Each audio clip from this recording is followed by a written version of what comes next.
Ada satu hadis yang indah yang diriwayatkan Imam Tirmizi, ada juga sebagian diriwayatkan Imam Muslim. Suratul Fatihah ini isinya berdialog sama Allah. Saya paling nikmati baca suratul Fatihah dalam salat maupun di luar salat. Kalau saya lagi santai duduk habis salat subuh, wirid saya baca Al-Fatihah sebanyak-banyaknya sampai terbit matahari. Apa saya baca? Al-Fatihah saja, mengulangi berkali-kali. Wirid saya, wirid zikir, doa. Ada orang suka wirid la ilaha illallah, ada orang suka wirid salawat, ada orang suka wirid istighfar, ada orang suka wiridnya baca Quran. Saya wirid saya baca Al-Fatihah. Dahsyat baca Al-Fatihah, menyembuhkan penyakit, menabulkan hajat, mengangkat derajat, menenangkan hati, memberikan kemudahan, membawa cahaya dalam hati dan kehidupan. Berkahnya luar biasa surat Al-Fatihah. Memiliki banyak nama. Al-Fatihah, Ummul Quran, Ummul Kitab, Asy-Syafiyah, Al-Waqiyah, Ar-Raqiyah, Al-Kafiyah. Luar biasa, banyak nama-nama surat Al-Fatihah. Ulama berkata, kalau ada sesuatu yang memiliki nama yang banyak, itu tanda sesuatu itu sangat agung di sisi Allah. Al-Fatihah. Tidak sah salat kita tanpa suratul Fatihah. Al-Fatihah rukun, tidak bisa diganti dengan sujud sahwi kalau kita lupa suratul Fatihah. Iman pernah lupa suratul Fatihah pas salat? Pernah terjadi? Hah? Bu, pernah enggak terjadi lupa suratul Fatihah pas salat? Hah? Allahu Akbar langsung qul huwallahu ahad Allahus samad. Pernah enggak? Pengalaman saya ada yang pernah lupa suratul Fatihah. Jadi jamaah sekalian dimuliakan Allah Subhanahu wa taala, hadis ini sangat indah, menunjukkan Al-Fatihah itu adalah berdialog dengan Allah, berbicara sama Allah SWT. Setiap kita baca satu ayat, Allah jawab. Baca ayat yang kedua, Allah jawab. Makanya saya suka kalau baca Al-Fatihah, saya baca Al-Fatihah dengan tenang, pelan-pelan, dan tidak menyambung ayatnya. Satu ayat berhenti, satu ayat berhenti, satu ayat berhenti. Itu sunnahnya, dan itu cara bacaan Nabi Muhammad SAW di dalam salat maupun di luar salat. Jangan disambungkan, apalagi kita salat tarawih. Kan di Indonesia kan biasa-biasa sambungkan satu nafas, waddallin amin. Aku heran kenapa ini harus cepat tarawih di Indonesia, kenapa? Aku heran itu. Jangan-jangan ada lomba-lomba siapa yang selesai cepat dapat juara satu ya? Ada ya? Saya belum pernah dengar, tapi heran aku itu aja. Saya sampai sekarang belum ketemu alasannya apa. Saya pernah masuk satu musalla tarawih, salat tarawih di salah satu kampung. Bas imamnya masuk, Allahu Akbar. Saya subhanallah, masya Allah, ini nampaknya tumakninah banget ini. Begitu kita baca ibtidah, bismillahirrahmanirrahim, alhamdulillahirrahmanirrahim, astaghfirullahaladzim, saya kaget. Ini baru nikmat, kenapa kok cepat Al-Fatihahnya? Padahal baru tenang. Begitu saya waladhdallin amin, bismillahirrahmanirrahim, saya tidak mengerti dan memahami isi bacaannya kecuali pas dia naim, alhaakumut takatsur itu. Belum lagi rukuk sujud, Allahu Akbar, kejar-kejaran sama imam. Di samping saya ada seorang bapa waktu itu, kasihan usia mungkin 80, 90. Taulah maklum bapak-bapak kan, ya Allah husnul khatimah. Ya jalannya pelan-pelan, gerakannya pelan-pelan, sudah tua, tidak ada fisik. Imam rukuk, beliau sudah mau rukuk. Begitu belum sampai rukuk, imam sudah sampai Allahu Akbar hamidah. Bapa tak jadi rukuk, berdiri lagi. Hebat, ini tak rukuk bapa. Saya bingung. Pas imam sujud, bapa kan pelan-pelan mau sujud. Imam sudah selesai 2 kali sujud, sudah naik rakaat yang kedua, bapa belum sampai sujud. Akhirnya dah jadi berdiri lagi. Astagfirullah, ini dah bagi rukuk, dah bagi sujud. Pas di rakaat yang kedua, saya megang tangannya, Pak kita pulang aja deh. Capek. Sebagaimana Al-Fatihah itu rukun dalam salat, tumakninah rukun dalam salat. Tidak sah salat seorang tanpa tumakninah.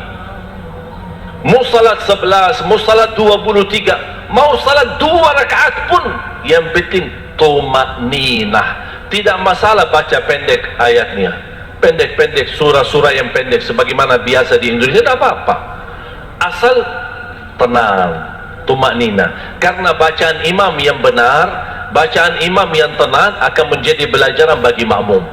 30 malam kita baca, mendengar bacaan imam yang bagus, indah suara, jelas bacaannya, sempurna tajwidnya, orang awam yang tidak bisa baca sama sekali bakal bisa baca.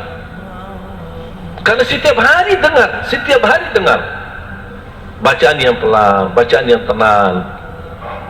Makanya jemaah sekalian, saya harap bukan masalah jumlah rakaatnya, tapi cara salatnya, itu yang harus diperbaiki.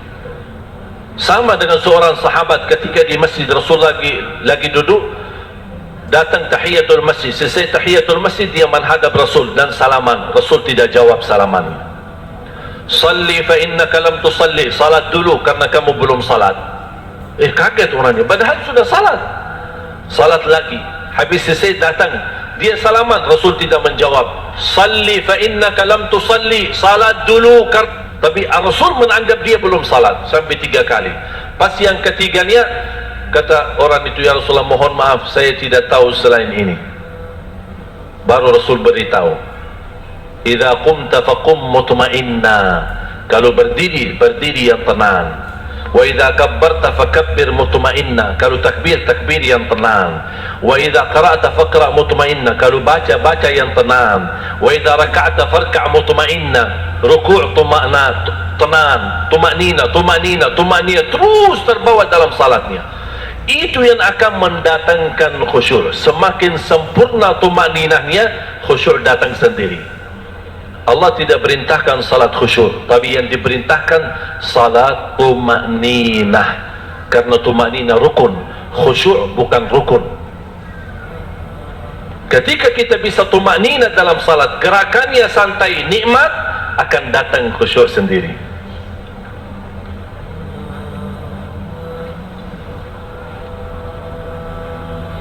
Sering kita duduk di masjid, ada orang belakangan datang tahiyatul masjid. Saya duduk di samping saya, ada orang tahiyatul masjid. Yang aku heran, bisa dia sambil jalan dia zikir Allahu Akbar rukuk, belum sampai ke rukuknya subhanallahil azim, subhanallah, sami'allahu liman. Pas sujud Allahu Akbar, subhanallahil a'la, subhanallahil a'la. Dia belum sampai ke sujud sudah subhanallahil a'la. Makanya pas dia sampai sujud, suntuh sebentar, langsung Allahu Akbar lagi. Begitu selesai, ya Allah mohon diterima. Apaan yang diterima? Aku heran ya, kenapa kita salat 2 rakaat tak sampai 10 menit, tapi begitu caranya, wallahi kita malu sama Allah. Fantas bersabda Rasulullah, ada seorang salat 60 tahun salat, tapi tidak ada satu pun diterima di sisi Allah. Apakah kira-kira mau Bapak Ibu 60 tahun melaksanakan salat istiqamah, tapi tidak ada satu pun yang diterima? Mau gak kita? Na'udzubillahi min zalik. Nikmati salat. Salat itu tali hubungan kita sama Allah. Kalau terputus tali itu, tidak ada ibadah yang lain yang bisa nyambung. Bukan hanya tiang agama, tapi makanya perintah salat Allah suruh Nabi Muhammad datang. Allah tidak turunkan lewat wahyu. Semua perintah agama lewat wahyu, kecuali salat. Nabi Muhammad harus naik, karena ini perintah yang agung. dan harus dia bertemu Allah langsung untuk menerima perintah itu.